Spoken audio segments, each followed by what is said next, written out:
Assalamu alaikum туғандар. 25 гектар жер шықты сатылыққа. 25 гектар жерді сатуға шығардық мынакей достар. Но жерде азыр будай тегілген, будайды алып салған саманы жатат өзүчө. Бұл жер сатылатырған емес, бұл кошна жер. Сатылатырған жер мына 3 жылдан бері эч нерсе тигилбей, айдалбай чөп басып жатат. Шыбак чөп. Bir жагы шыбак болот, нар жагы чөп болот. Темеден баштап атайын мезгилинде мындай токойду тигип салган, шамал тосуп, кар топтоло турган кылып. Кар канча көп топтолсо, ошончо жакшы нымдык берет. Ошондо мына сызыктан баштап, достор, ошондо мына сызыктан баштап, мына сызыктан жака чейин ошондо 4 километр эле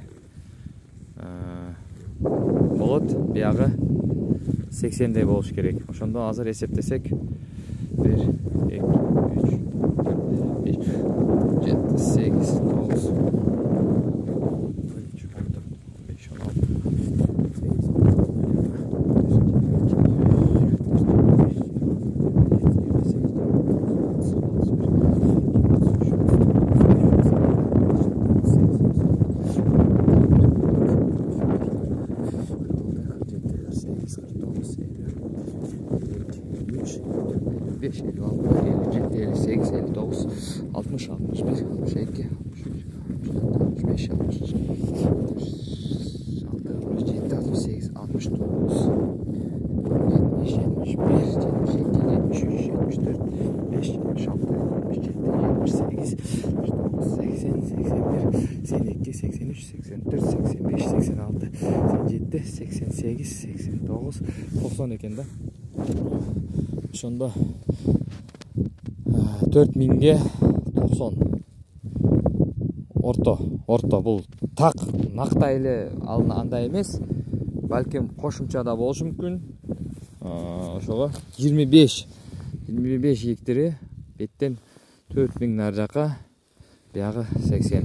Мына талааны уже элдер айдап даярдап койгон эмки жылга тугандар. Бул жер сатылат. Бул жердин бүт кагаздары бар. Даяр. Эгерде алуучулар болсо 21 күн күтпөй эле алды сатты келишимини 1 күндө түзүп 5 күндө документи чыгат. Себеп бул кагаздарын даярдалган. Буга чейин бул жер алуучулар болсо алып койгула достор. Бияктан көбүнчө арпа, буудай, гречка, жок болсо чөп тиксеңиздер болот. Мал үчүн каалаганыңызча иштете бересиздер. Бир жагы мына жери жол болсо наркы бети дарыяга жакыныраак жайлашкан. Дарыяга жакын жай, дарыянын жээги такалган, жайлашкан дагы эмес, такалган. Ошол достор, эгерде сиздерге ушул жер кызыктуу болсо чалгыла.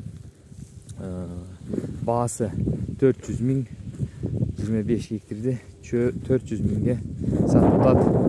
Алгыла достор. Бул менин айылымда алган тугандар дагы бар. Биздин айылдан чыккан. Ошол тугандар алгыла, сатылат. Чалгыла, номерге сүйлөшөбүз. Бул жеке менчик жер, такталган документтер биздин колдо, менин колумда.